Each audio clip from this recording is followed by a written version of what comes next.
हम पहले पढ़ रहे थे कि यूरोपियन कंपनियां किस प्रकार से आई थी। शुरुआत में बिजनेस करने के लिए आए थे, फिर आपस में लड़े, आपस में लड़के उनमें फाइनली एक बचे थे। कौन बचे? अंग्रेज। अब अंग्रेज जब एक बचे, यूरोपियन सारे बाहर निकल गए, तो अंग्रेजों का ध्यान इंडियंस की तरफ गया।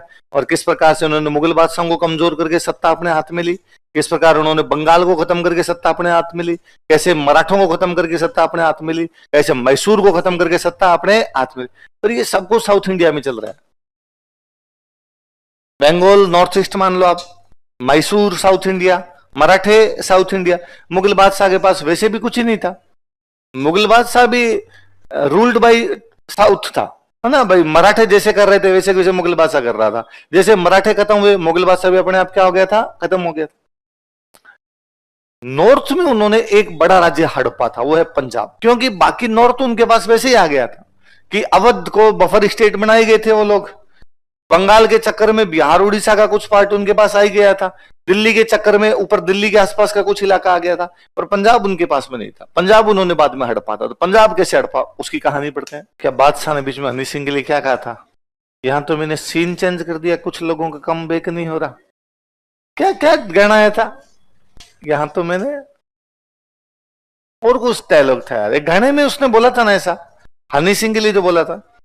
हनी सिंह का थोड़े दिन पहले इंटरव्यू था कि मैं कमबैक नहीं कर पा रहा हूं, और उसने बाद में गाने में एक लाइन बोली थी, यहां तो पूरा सीन चेंज कर दिया, कुछ लोगों का कमबैक। सीन नहीं, और कुछ वर्ड बोला था। तो यहां पूरा राज्य चेंज कर दिया, कुछ लोगों का पेज नहीं चेंज हो रहा है? यहां तो पूरा गेम चेंज कर दिया। बोल गया यार मत खुद ही। बादशाह, बादशाह का गाना, बादशाह को सुनता तू? कौन सा रैप सिंगर अच्छा लगता है तेरे को? कोई अच्छा नहीं लगता, सिंगर ही अच्छे नहीं लगते, गाने सुनता ही नहीं है, संगीत हराम है। शायद किशोर कुमार अच्छे लगते हैं? बता किशोर कुमार के 3 हिट गाने बता जो तुझे याद है, जिनको तू सुनता है? ले यार, ये झूठा नाम लेना खाली है ना, ये माहौल बनाना कि ये आजकल के जो सिंगर है, I don't like, I like Kishore. फालतू को माहौल बनाना। चलो, पंजाब में क्या था? सिख थे पंजाब के अंदर। अच्छा, एक वर्ड सिख, क्या मतलब इसका वर्ड का? जो गुरु की सीख मान ले वो सिख है। जो गुरु की सीख मान ले वो सिख। तुम सब भी यदि गुरु की बात मानते हो, तुम सब क्या हो? गर्व से कहो हम सब सिख का। और अच्छा सा मीनिंग बताओ दूसरा, स्टूडेंट। सिख का मतलब क्या है? विद्यार्थी। विद्यार्थी तो तुम सब, तो गौरव से कहो हम सब सिख है, क्योंकि सिख का मतलब क्या है? विद्यार्थी। जो गुरु की बात मान ले, जो गुरु जी की सीख मान ले। गुरु जी कौन? नानक। गुरु जी कौन भाई? गुरु नानक नाम थोड़ी, नाम तो नानक ही है, गुरु तो थे ही गुरु नानक। अब ऐसे गुरु जी बने, गुरु नानक बने, अगले गुरु जी, अगले गुरु जी, अगले गुरु जी। 10वें गुरु जी आते हैं गोविंद सिंह जी। 10वें कौन आते हैं? और गोविंद सिंह जी तक आते हैं। अच्छा, गुरु जी का क्या काम है? गुरु जी काम है समाज को अच्छे रास्ते पे लेके जाना, यही काम है। समाज गलत काम ना करे, भाई ये गलत है ये मत करो, समाज में ऊंच नीच होनी नहीं चाहिए, गुरु जी ये सिखा रहे।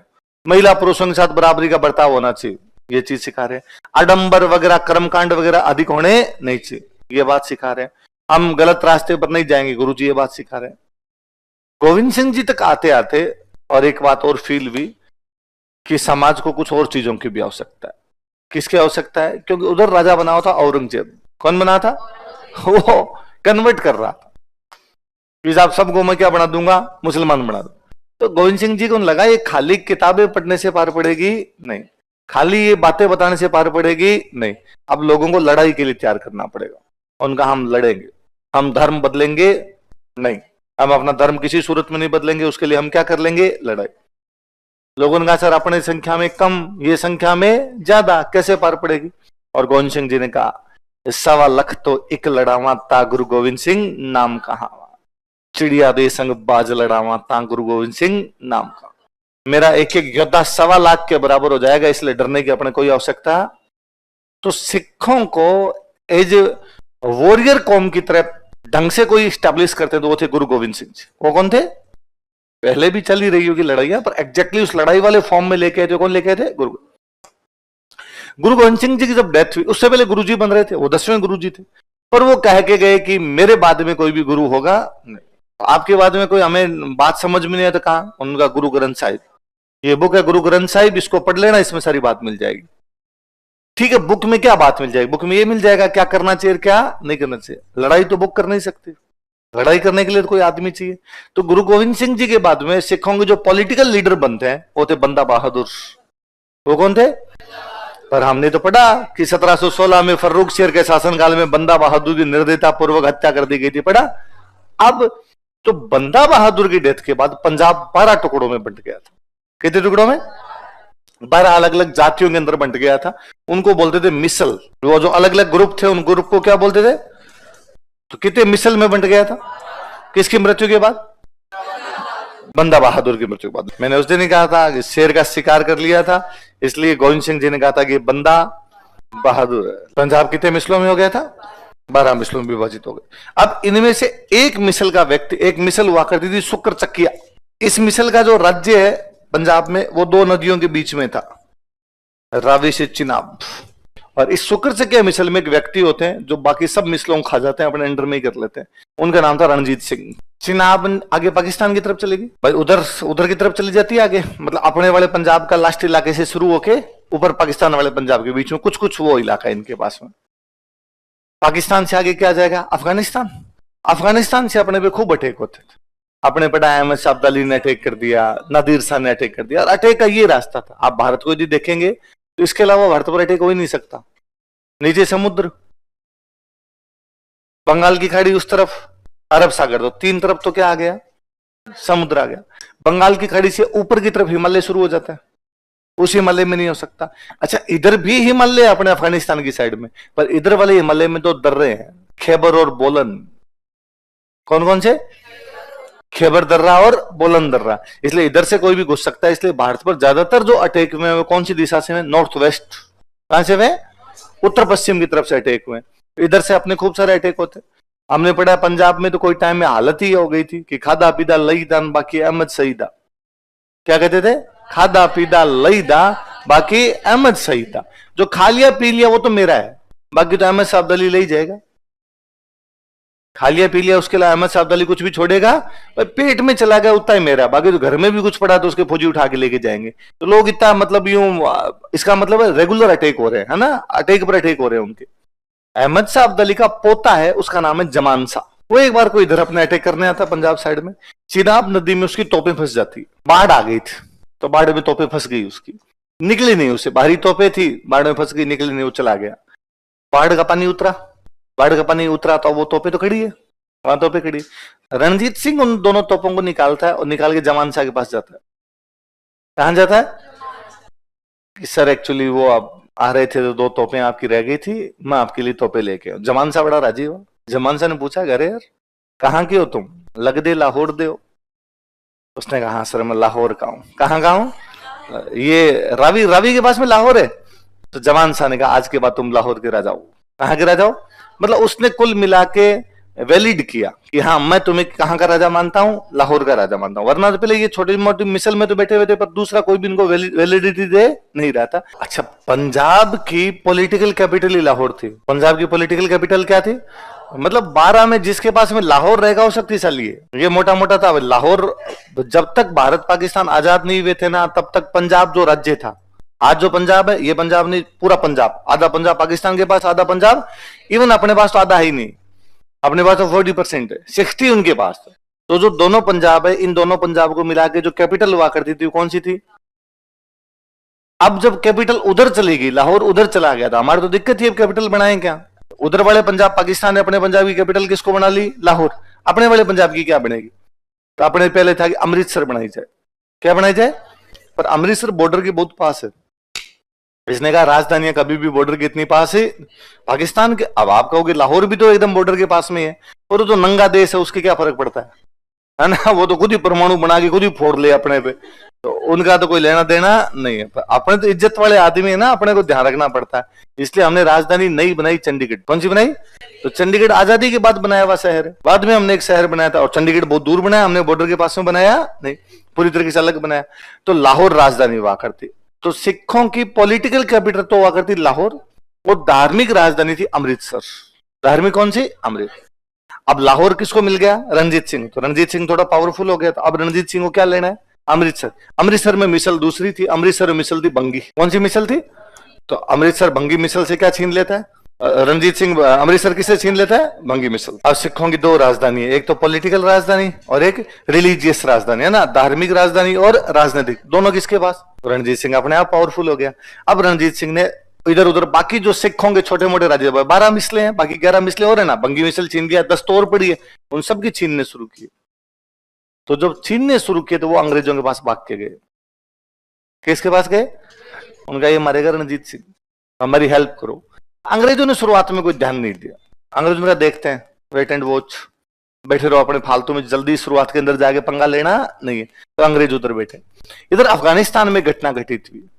अफगानिस्तान में जमान शाह का पोता है शाह सुजा, वो राजा बनना चाहता है। हमने एक बंगाल में शाह सुजा पढ़ा था, वो शाहजहां का बेटा है, वो अलग आदमी है, ये अलग आदमी। अब टाइम देखो ना, टाइम में फर्क पड़ा। ये तो अब हम कब 1800 के आसपास की बातें करें, 1799 मतलब 1800 आ गया, 1651 1651, 150 साल। शाह सुजा यूं 150 साल जीवन तो थोड़ी रहेगा। तो इसका मतलब वो शाह सुजा अलग है, ये शाह सुजा अलग। जमान शाह का पोता है। किसका पोता है? इसको इसके भाइयों ने कूट पीट के निकाल दिया। इसका एक भाई है वहां पर, उसका नाम है दोस्त मोहम्मद। क्या नाम है? उसके दोस्त ज्यादा थे, तो दोस्त मोहम्मद के दोस्तों ने दोस्त मोहम्मद को क्या बना दिया? राजा। तो शाह सुजा बेचारा भागा, और शाह सुजा भाग क्या है? रणजीत सिंह के पास। किसके पास है? और कहा रणजीत सिंह जी, त्राहिमाम त्राहिमाम, मदद की आवश्यकता है, आप मेरे दोस्त बनो और मेरे भाई दोस्त मोहम्मद के खिलाफ चलो। रणजीत सिंह जी ने कहा बैठो बैठो, हम आपकी दोस्ती स्वीकार कर लेंगे, हमें क्या मिलेगा? और उसने जेब से निकाल के दिया कोहिनूर। क्या दिया? अपने से लेके गया नादिर शाह, नादिर शाह से अहमद शाह अब्दाली, अहमद शाह अब्दाली से जमान शाह, और जमान शाह से अब किसके पास में था? और इसने रणजीत सिंह जी के सामने रखा। रणजीत सिंह जी ने कहा अच्छा ये क्या है? अरे साहब कोहिनूर है। रणजीत सिंह जी ने कोहिनूर लिया, अंदर बॉक्स में बंद करके ताला वाड़ा लगा के वापस आए कि हम तुम्हारी हेल्प कर देंगे, लेकिन हमारी कुछ शर्त है। हाँ साहब बताई जाए क्या शर्त है? कि काबुल में गौ हत्या बंद करनी पड़ेगी, काबुल में गायों की हत्या नहीं करनी पड़ेगी। और साहब क्या करना पड़ेगा? कि तुम्हारा महमूद गजनवी कभी हमारे सोमनाथ के दरवाजे उतार के ले गया था, किसके दरवाजे? वापस देने पड़ेंगे। उन्होंने साहब ये कोई तरीका नहीं होता, देखो है ना, ये गेट वेट तोड़ने वाली बातें मत करो सब, मैं उधर से किमाड़ उतार उतार के इधर दूंगा, ऐसे नहीं हो पाएगा। देखो, और ये गौ हत्या, हम तो गाय खाते हैं, तो हम क्यों गौ हत्या बंद? रणजीत सिंह ने भाग गया से, थप्पड़ पड़ेंगे इधर, भाग गया। तो उसने कहा कोई नूर दे दो मेरे को, मैं चला जाऊंगा यहाँ से। कब? किसने? कहा? ऐसी कोई बात नहीं हुई थी अपने बीच में। तो कोई नूर तो रख लिया, शाह सुजा को भगा दिया। शाह सुजा भाग के जाता है अंग्रेजों के पास। किसके पास जाता है? अंग्रेजों को हमेशा अंग्रेज उसकी हेल्प करते थे जो उनको लगता था काम आ सकता। अंग्रेजों को तब शाह सुजा लगा ही नहीं काम आ सकता कुछ, तो अंग्रेजों ने शाह सुजा कहा कि हम तेरी कोई हेल्प नहीं करेंगे। उसने कहा बापुड़ो रहने की जगह तो व्यवस्था करो, मेरे पास रहने के लिए जगह ही नहीं है। तो अंग्रेजों ने उसको लुधियाना भेज दिया। कहां भेज दिया? केवल लुधियाना बैठ जा, 1 BHK दिला दिया, एक टिफिन लगवा दिया था उसके।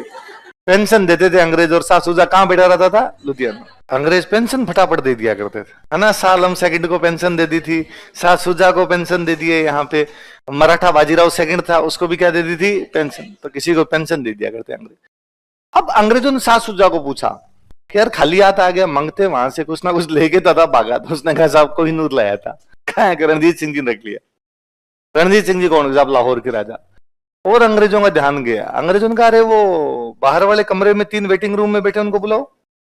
उनको बुलाया, तुम कौन हो? साहब रणजीत सिंह जी ने मारा तो भाग के इधर आए। तो अंग्रेजों को लगा रणजीत सिंह खतरनाक हो रहा है, रणजीत सिंह का कुछ ना कुछ करना पड़ेगा। इसलिए अंग्रेज रणजीत सिंह के पास अपने दूत भेजते हैं।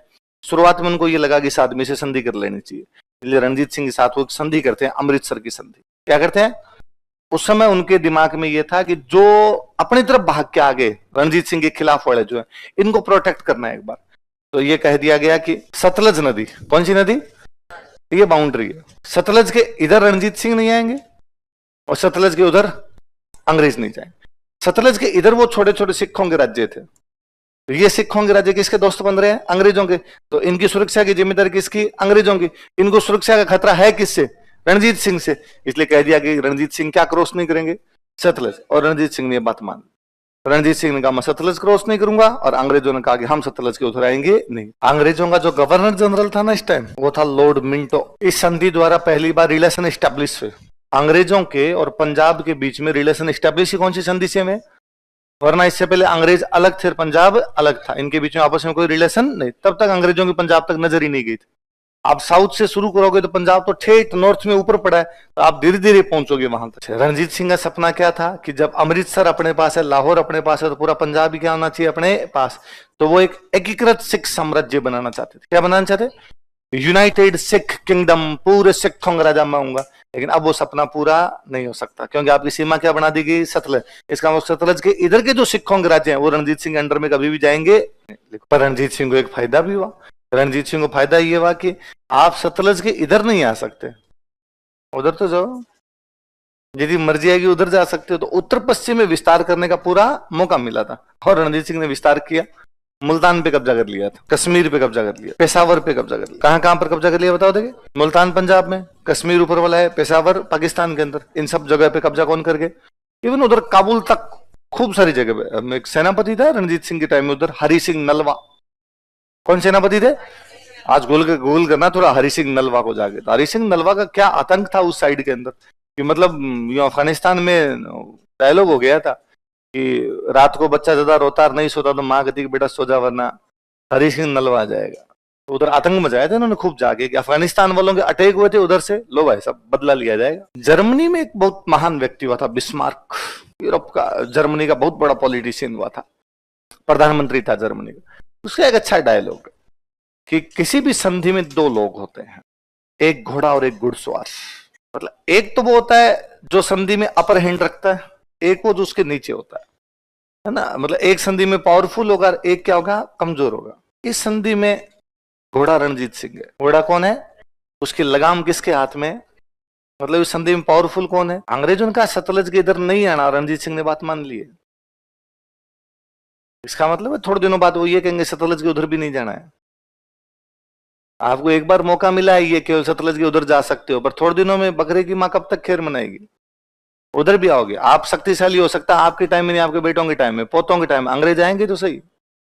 आपने जब ये एक्सेप्ट ही कर लिया, भाई अंग्रेजों का सतलज सीमा है, कहा सर थैंक यू, आप कहना चाहे भाई मैं सतलज के उधर आऊंगा, आप कौन होते हो कहने वाले। तो इस संधि में रणजीत सिंह अंग्रेजों का क्या बन गया था, कमजोर अलाई। अलाई मतलब क्या क्या बोलते हैं, अलायंस में जो लोग होते हैं सहयोगी, कमजोर सहयोगी बन गया था। कैसे सहयोगी बन गया, कमजोर। ये तो दिख ही रहा है, सतलज को बाउंड्री मान ली। और मैंने वो अभी बताया कि जब आपको ये अंग्रेज मनवा सकते हैं ना कि सतलज आपका नहीं है, तो फिर थोड़े दिनों में और कुछ भी मनवाएंगे। थोड़े दिनों बाद रणजीत सिंह के दिमाग में था सिंध। क्या था, पाकिस्तान में मुल्तान पे कब्जा हो गया। पंजाब का मतलब क्या, लाहौर वो उनके पास है, अमृतसर वो उसके पास है, पेशावर वो उसके पास है, मुल्तान वो उसके पास है। इसका मतलब पाकिस्तान वाला पंजाब और अपने वाला पंजाब किसके पास में आ गया, रणजीत सिंह। अब पाकिस्तान वाला पंजाब जैसे आया तो पास में लगता है सिंध, तो सिंध मेरा, अंग्रेजों का नाम। बातें मान ली इसलिए जब तक रणजीत सिंह रहा तब तक पंजाब आजाद रहा। नहीं मानता अंग्रेज पहले ही खा जाता। वो समझ रहा था इस बात को कि क्या हो सकता है। अपनी शक्तियां हर किसी को मालूम होती है। मैं बीच में, हालांकि हम वैसे आलोचना पढ़ते हैं, हम कहते हैं रणजीत सिंह थोड़ी हिम्मत करता तो क्या पता अंग्रेजों के खिलाफ लड़ पाता, पर क्या पता, उसको पता ही था। हम आज कहते हैं क्या पता। एक असम के मुख्यमंत्री हेमंत बिस्वा शर्मा है ना, तो मैं उनका एक दिन इंटरव्यू सुन रहा था। इंटरव्यू वाले ने पूछा कि आपने लव मैरिज की, उसने कहा। तो आप कहाँ मिले, तो उसने कहा हम कॉलेज में पढ़ते थे साथ में। तो दिक्कत नहीं है लव मैरिज में, उसने कहा आती है यार, भारतीय परिवारों में सब में लव मैरिज में दिक्कत आती है, मेरे भी आई, क्या दिक्कत है। उसने कहा एक तो ये था कि मैं कुछ करता ही नहीं था, यूनिवर्सिटी की नेतागिरी करता था यार। तो मेरी वाइफ के पिता ने पूछा कि, मेरी वाइफ ने जब घर पे बताया कि मैं इससे शादी करना चाहती हूँ, उन्होंने पूछा ये करता क्या है। तो उन्होंने मेरे से आगे पूछा, मेरी वाइफ ने, कि वो बापू पूछ रहा है करता क्या है, तो मैं क्या बताऊं। तेरे पिताजी को जाकर देगा, अभी तो कुछ नहीं करता, पर एक दिन असम का मुख्यमंत्री बन जाएगा। तो पत्रकार ने, क्या बात करते हो, आपको पहले से पता था क्या। उसने कहा अरे यार कैसे नहीं पता होता, हर व्यक्ति को अपनी क्षमताएं तो पता होती है ना, क्या कर सकता है क्या नहीं कर सकता है। तो यार आपने ये क्यों नहीं कहा कि एक दिन भारत का प्रधानमंत्री बन जाएगा, औकात भी तो मालूम होता है ना, क्या करना है क्या नहीं करना है। आदमी अपने बारे में सब जानता ही है। हालांकि हम रणजीत सिंह जी की आलोचना करते हैं इस मामले में कि रणजीत सिंह जी की अंग्रेजों के सामने एक ही नीति थी, झुको झुको और झुको, झुको झुको। अंग्रेजों ने कहा भाई ये बात मान ली, ये बात मान ली, ये बात मान ली, ये बात है। और वो इस बात को समझ नहीं पाया था कि एक दिन अंग्रेज तुझे खाई जाएंगे, उसे लड़ने की हिम्मत करनी चाहिए थी। और मुझे लगता है कि वो जब तक जिंदा रहे तब तक उन्होंने पंजाब को बचा के रखा, क्योंकि वो समझ रहे थे क्या करना है क्या नहीं करना। जैसे ये बात बाद वालों के समझ में नहीं आई, बाद वालों लड़ाई रणजीत सिंह जी के मरने के 5 साल बाद पंजाब पूरा अंग्रेजों ने ले लिया, केवल 5 साल। कोहिनूर है, सब कुछ ही ले लो, आगे चले गए। रणजीत सिंह के बेटे को ईसाई बना गए, ईसाई इंग्लैंड ले गए थे, ले ही इंग्लैंड गए थे, यहां रखा ही नहीं था। दलीप सिंह जी को इंग्लैंड में रख लिया था, हालांकि बात दलीप सिंह जी लास्ट में वापस सिख बनते हैं, वापस इंडिया आने का प्रयास भी करते हैं, लेकिन अंग्रेजों ने नहीं आने दिया था बाद में। हालांकि रणजीत दलीप सिंह जी के परिवार का वहां बड़ा योगदान है। इंग्लैंड में महिलाओं को वोटिंग राइट मिले हैं फर्स्ट वर्ल्ड वॉर के बाद। फर्स्ट वर्ल्ड वॉर तक इंग्लैंड की महिलाओं को वोटिंग राइट ही नहीं। फर्स्ट वर्ल्ड वॉर हुआ तो सारे पुरुष लड़ने के लिए चले गए, तो खेत कौन संभाले? महिलाएं। ऑफिस कौन संभाले? महिलाएं। एडमिनिस्ट्रेशन कौन संभाले? महिलाएं। तो महिलाओं को पहली बार लगा कि हमारी छोरियां छोरा से कम से गए, तो पहली बार फील ही तब हुआ। तो बाद में महिलाओं ने कहा कि जब हम भी पुरुषों की तरह खेत संभाल सकती है, हम भी पुरुषों की तरह फैक्ट्री संभाल सकती है, हम भी पुरुषों की तरह प्रशासन संभाल सकती है, तो हम वोट क्यों नहीं दे सकती? पुरुषों ने कहा ना, इतनी पंचायती नहीं, इतना कर लिया खूब है, वोट देने का अधिकार अभी तुम्हारे पास में। तो वहां महिलाएं आंदोलन करती है। वहां महिलाओं का जो आंदोलन, उसकी लीडर रणजीत सिंह जी की पोती थी, दलीप सिंह की बेटे। रणजीत सिंह के बेटे थे दलीप सिंह की बेटी थी सोफिया। सोफिया वहां आंदोलन करती है। सोफिया बाद में वोटिंग राइट दिलाती है। जिनका परिवार बाद में इंग्लैंड ही शिफ्ट हो गया था, वहीं रहने लग गए थे। त्रिपक्षीय संधि, अब नाम से पता चलता 3 पक्ष है। 3 पक्ष कौन? एक तो शाह सुजा, जो कहां बैठा है? लुधियाना। कब बिठाया था उसको? ला के देख लो आप, 1809 के आसपास है ना, तब वो भाग के आया था बेचारा, तब उसको यहां पर बिठाया था। और अभी तक वो कहां बैठा है? वो टिफिन वाली रोटियां खा खा के परेशान हो गया था। अब वहां अफगानिस्तान में राजा उसका भाई बना हुआ है दोस्त मोहम्मद। कौन बना है? दोस्त मोहम्मद का जब नाम ही दोस्त मोहम्मद, उसने रूस से दोस्ती कर ली। किसी दोस्ती कर ली? रूस। अब भाई ये है, भाई पहले तो ये था ना, ये रूस, ये अफगानिस्तान, भारत, भाई पाकिस्तान अपना है, तो यहां तक तो भारत हो गया। अफगानिस्तान आएगा, फिर उज्बेकिस्तान, तजाकिस्तान, ये नहीं थे, यहां तक कौन आ गया? रूस। अब भारत में किसका राज है? अंग्रेजों का। अंग्रेजों की रूस से बनती नहीं। अब यदि अंग्रेज अफगानिस्तान से संधि कर लेते हैं, इसका मतलब रूस वाले कभी भी यहां आ सकते हैं, बस दोस्तों के राज्य में तो यहां आ ही सकते हैं। और यदि यहां पर आ गए फिर तो डायरेक्ट उनकी लड़ाई किससे होगी? और अंग्रेजों का यह था कि अपने आसपास जो यूरोपियंस नहीं आने चाहिए, ये आएंगे तो खतरा कर सकते हैं। एशिया वालों से तो पार पड़ जाएगी, कुछ नहीं कर पाएंगे अपने, यूरोपियंस आने नहीं चाहिए। इसलिए अंग्रेजों ने दोस्त मोहम्मद कहा कि दोस्त मोहम्मद, नाम दोस्त मोहम्मद, इसका मतलब ये नहीं है तू रसिया हो जाए पूरा और रसिया के साथ में दोस्ती करता घूमे, रसिया से दोस्ती नहीं करनी। दोस्त मोहम्मद ने कहा कि रसिया तो खुद ही रसिया है, वो जब मेरे से संधि करना चाहता है, मैं क्यों ना करूं से संधि। तो अंग्रेजों को दिमाग में आ गया, दोस्त मोहम्मद के खिलाफ एक बंदा अपने पास भाग के आया हुआ है, कौन है?